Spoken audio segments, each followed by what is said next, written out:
정의선도 고소당했다. 우린 한국 떠납니다.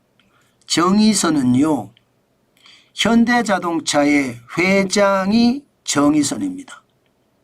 그런데 왜 현대자동차의 정의선 회장이 고소를 당했느냐? 누구에게 당했느냐? 바로 민주노총의 현대제철 비정규직 지회로부터 고소를 당했습니다. 예. 민주노총의 현대제철 비정규직 지회는요, 현대제철은 파견법을 위반했고 하도급 비정규직을 착취했다. 이 범죄를 덮으려 자회사를 강제했다. 이렇게 고소장을 제출을 했고요. 정의선 현대자동차 그룹 회장에게는요, 쉽게 말하면 이 모든 상황을 지휘했다. 이런 의미로 고소를 했습니다. 예. 현대자동차 정의선 회장만 고소한 것은 아니에요. 현재 서강현 현대제철 대표이사에 대해서도 고소를 진행을 했고요. 안동일 전 현대제철 대표이사를 상대로도 고소를 했습니다. 참 이것을 보니까 진짜 충격적인 상황이 앞으로 벌어질지도 모르겠다. 저는 그런 생각을 하게 됩니다. 왜냐하면요, 민주노총의 현대제철 비정규직 지회잖아요. 그러면 이들이 고소를 하는 이유가 결국 말입니다, 노란봉투법을 근거로 고소를 하는 거예요.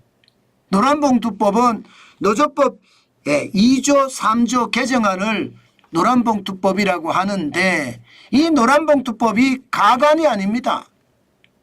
기본적으로 노사의 범위를 회사 안에서만 한정하지 않았습니다.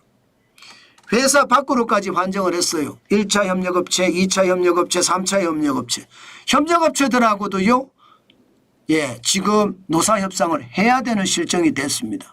그러니까 민주노총의 현대제철 비정규직 지회라는 것은 이게 현대제철이 아웃소싱을 준 회사입니다. 아웃소싱.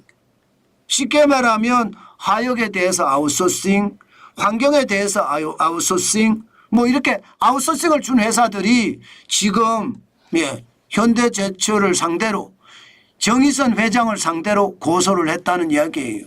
그러면 여러분, 이 노조법 2조 3조라는 게 결국 말입니다, 지금 줄줄이 소송을 이어질 수도 있다는 이야기가 되는 건가요? 뭐 정의선 회장까지도 고소를 할 정도면 뭐 당연하겠죠. 그런데 이게 여러분, 현대제철로만 끝날까요? 아닙니다.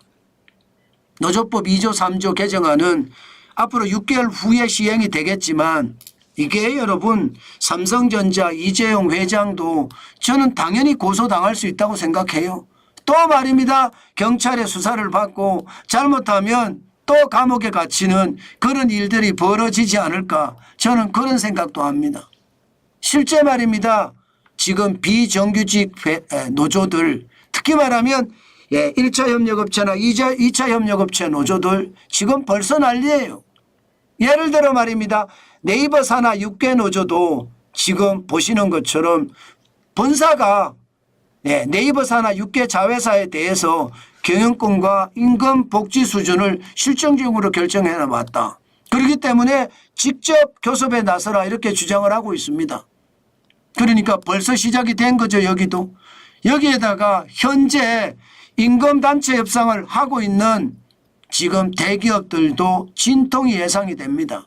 당장 현대차, 기아도 이게 사내에 대해서 지금 임금단체 협상을 하는데, 이것도 이제요 1차 협력업체 2차 3차 4차까지 확장이 될 거 아니에요. 이거 저는 굉장한 충격이 될 거라고 생각합니다. 여기에 한국 GM도 마찬가지입니다. 한국 GM도 현재 말입니다, 파업에 들어가겠다 이렇게 이야기하고 있습니다. HD 현대중공업도 마찬가지고요. 그러면 여러분, 현대 기아차만 이럴까요? 한국 GM만 이럴까요? 르노는 어떨까요? 르노 코리아는 어떨까요? 현대중공업이 이렇게 단체 임금 협상이 진통을 겪으면 하나오션은 어떨까요? 삼성중공업은 어떨까요? 저는 제가 봐서는요, 현재는요 지역적으로 사업장마다 혼란이 있지만 점점 말입니다. 노란봉투법이 현실에 적용이 될 때는 전국 사업장에서 대혼란이 벌어지지 않을까 저는 그렇게 생각을 합니다. 만약에 전국 사업장에서 대혼란이 벌어지잖아요. 그럴 경우 말입니다. 과연 외국인 투자기업들은 어떻게 움직일까요? 저는 외국인 투자기업들 저는 한국에서 떠난다 이렇게 생각을 합니다. 실제 말입니다. 노란봉투법 통과 이후에 한국 내 투자 계획을 변화할 것이냐 안 할 것이냐 이 내용에 대한 설문조사를 했습니다. 외국계 기업 100곳을 대상으로 시작을 했거든요. 그랬더니 투자 계획에 영향이 없다는 64%밖에 안 되고요.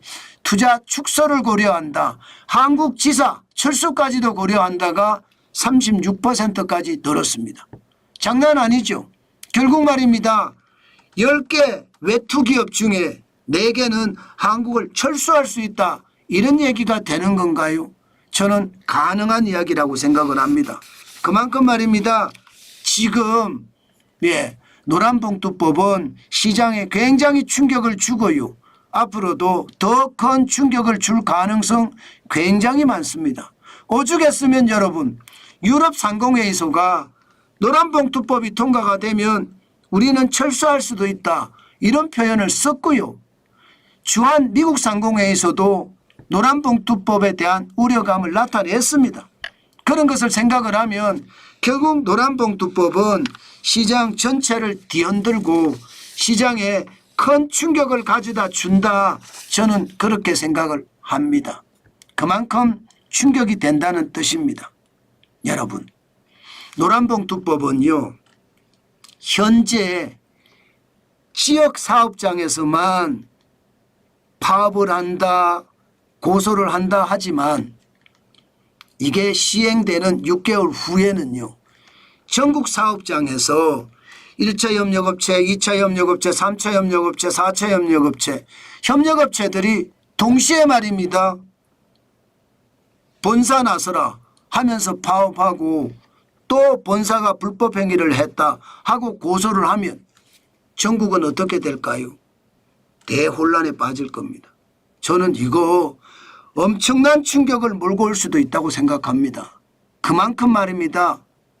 노란봉투법은 우리 경제에 엄청난 타격을 줄 것이며 자칫 잘못하면 현장을 초토화시킬 수 있는 그런 핵심 원인이 되지 않을까 이런 생각도 해봅니다. 그만큼 충격적이라는 뜻이에요. 아마 우리가 상상했던 것보다가 훨씬 더 시장에는 충격으로 다가올 수 있다. 이 말 여러분 실제로 틀리지 않습니다. 그 정도로 시장의 위협은 굉장히 크다는 뜻이에요. 저는 여러분 시장의 위협이 커지면 커지는 만큼 시장에서는요 엄청난 저는 상황도 맞아질 거라고 생각을 하거든요.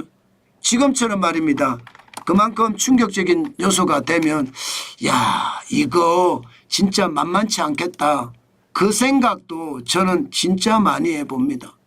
그만큼 여러분 시장에는요 지금 노란봉투법에 대한 걱정이 시장 전체로 확산되는 분위기예요.